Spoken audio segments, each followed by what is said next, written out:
Hey guys, how's it going? Welcome back to another video on the Stratcast YouTube channel. My name is Josh. A little bit different form this time. I'm actually, in a car. I have a YouTube channel about cars, and I'm in a car this time. So, I'm actually out in Park City. I had a doctor's appointment to get my knee checked out again. Normal follow-up from the procedure I had back in June. Just checking everything, and everything looks good. There's a little bit of pain and some different things I need to work on. But ultimately is not related to the repair to my knee. So that is great news. Want to use this time, again, that different form. Wanted to, be in a car, and it's a little bit of a mix of things. I'm in an Acura, not an Acura. That was the car I had about 10 years ago. That's actually, going to be part of the video. Is I'm in my Tucson. Not the greatest car, for driving in a canyon. I will play some video from my drive earlier. Unfortunately, there's a lot of construction, so it may be a little bumpy, but it's one of my favorite drives. It's Provo Canyon on the east side of the valley where I live. It is just a wonderful drive. I love it. It was especially fun in that Acura TL. That car had a sport tuned engine, sporty suspension. It is not a sports car. I'm not going to claim it is, but it was just a fun, sportier car to drive in a canyon. It hugged the turns really well, and it was just a blast to drive. And that was actually my first dream car. And you're like, wait, well, first dream car. Well, I think about dream cars a little bit differently than most. I do have that Halo car, that one, ultimate car that I'd love to have, but I have my dream cars in tiers. And the reason I do them in tiers is just the way that I think and the way my mind works. Is it'd be really frustrating to say, hey, this is the dream car, I want this car. But if it's something that you could never get, for me that's just frustrating, and I don't like that. So I think about it a little bit differently. So the first tier, tier one, if you want to call it that, was the Acura TL Type S. I saw the car, I saw it when it came out, it's something I wanted to buy. But I was in college at the time, being a very poor college kid, that wasn't an option. About 4 years later, after 4 years after the car came out, excuse me, I was actually in a position where I was finishing school and was able to afford one. Between, future job and some savings and a few different things. So I was very fortunate, and I recognized that, and I was able to buy this car. And it was a ton of fun. So I drove it. I used it for triathlons. And if someone tells you you can't use, a Honda Accord or an Acura TL or something like that for a triathlon, they're wrong. Because I did it. It took a little bit of work, a little bit of finagling, but I could get everything in the car that I needed. So it turned out to be a very functional car for me. I did mention in the car buying video, each car has to have a purpose. My original purpose for that car was to commute to and from work, have something I could, drive down the canyon, just have something enjoyable.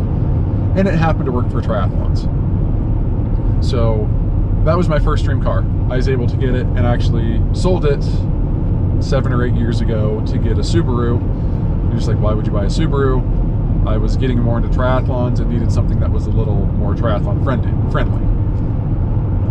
So I had the Subaru, and now I have this. So that's kind of the order of cars that I've had. So you're wondering, so okay, you have a tier one. What's tier two? So tier two is a little bit more difficult to obtain, but still attainable. A few years ago, 2015, I guess it's 7 years now, they came out with the Chevy Colorado and the GMC Canyon. And I really like those trucks. I like the midsize truck.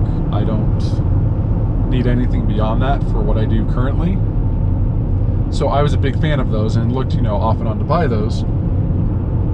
But when they came out with the ZR2, that, became a dream car. That's, I wanted something like that where it had the off-road capability, but it wasn't necessarily, the super off-roader. It wasn't terribly expensive. I mean, I say terribly expensive, 45, 50 grand is expensive.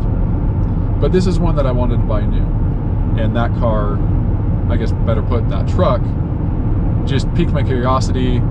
I test drove, you know, the regular Colorado, the Z71. I just like something about the ZR2, the look, but it didn't quite make sense. One, cost-wise, two, you know, fuel economy. I drive to work. My commute is roughly 40 miles every time I go to work, so that's 40 miles round trip.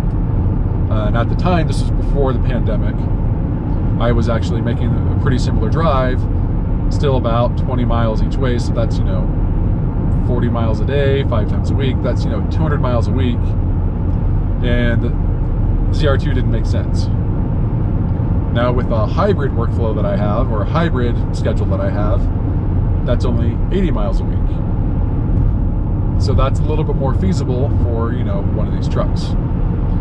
Well, GMC recently came out with the AT4X, which is their you know, their off-road version of the AT4. AT4 all-terrain, four-wheel drive. ATX4 is, you know, their ridiculous off-road. I'm like, okay, that's cool. And then they announced the Edition 1, which really caught my attention. So if you're not familiar with the Edition 1, you can look up a few things on it. But it's, you know, GMC is the sister company to Chevy, so it's pretty much a ZR2, they've just added a lot more. So it has chassis mounted cameras, front and rear facing, which is mind-boggling to me. You know, have cameras under a truck that's meant to go off-roading, you know, they have to have the cladding and everything to protect it, so that caught my curiosity. The interior design is, you know, it's a special edition, so it's leather seats, but it has black, white with red leather accents, so it's just very unique. And it has, you know, the off-road capability of, you know, the ZR2. So you have the e-lockers and just a lot of these different off-road goodies. It has the winch, it has the safari bar, I think they're calling it. Just super functional, and it looks awesome. I just love the look of it. I just really like that truck, so, you know, it became tier 2. It kind of replaced the ZR2. I still have the ZR2 in that list because the Edition 1 is, you know, $65,000 starting before you even add options. I'm sure, you know, title and fees and all those other charges that I mentioned in the car buying video are there. So all said and done, we'll say $70,000. That's a lot of money for a mid-sized truck.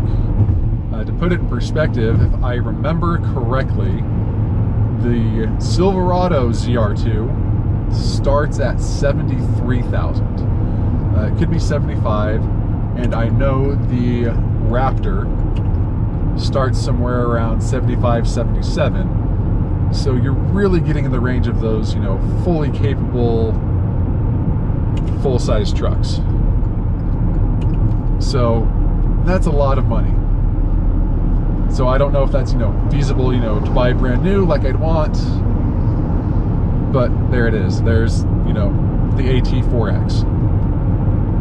Next on the list is something that actually might be a little more attainable than tier 3, but they're harder to come by, if that makes any sense.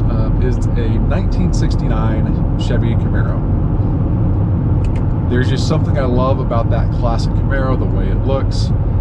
So I want to buy one and restore it, which those are harder to come by now. I mean, that car is now, what, 60 something years old to get a 1969, so 53 I think is the actual number.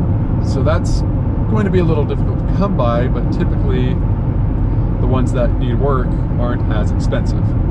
So if I can find one, I'll try and find one and, you know, restore it and do an actual resto mod, where the interior has the changes, not the exterior.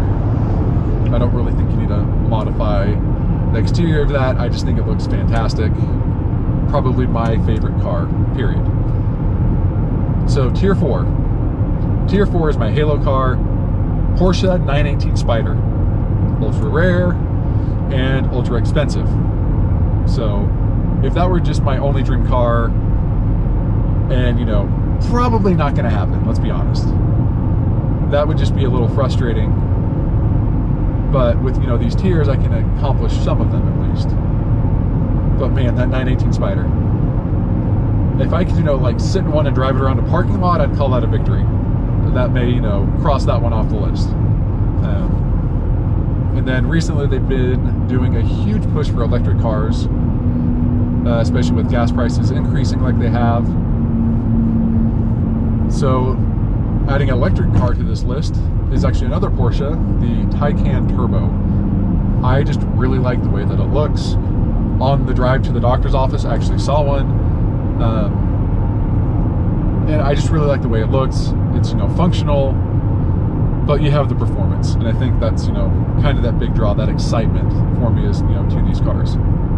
So that's my list. Yeah, I kind of cheat with it. It's, you know, I'm doing tiers, you know, different ones. And it can change. Kind of like with the ZR2 changing to the AT4X. You know, if someone comes out with a new car, I mean, there's talks about GM coming out with a Corvette sedan, kind of in the vein of the Taycan, but I think it actually might be nothing. Maybe it's electric powered, I don't know. Coming out with a Corvette version of a crossover SUV, not sure what they're going to call it. Again, these are just rumors I've seen and read about, but you know, it could be something to rival the Mustang Mach-E. So some of these things that come out, you know, may replace others.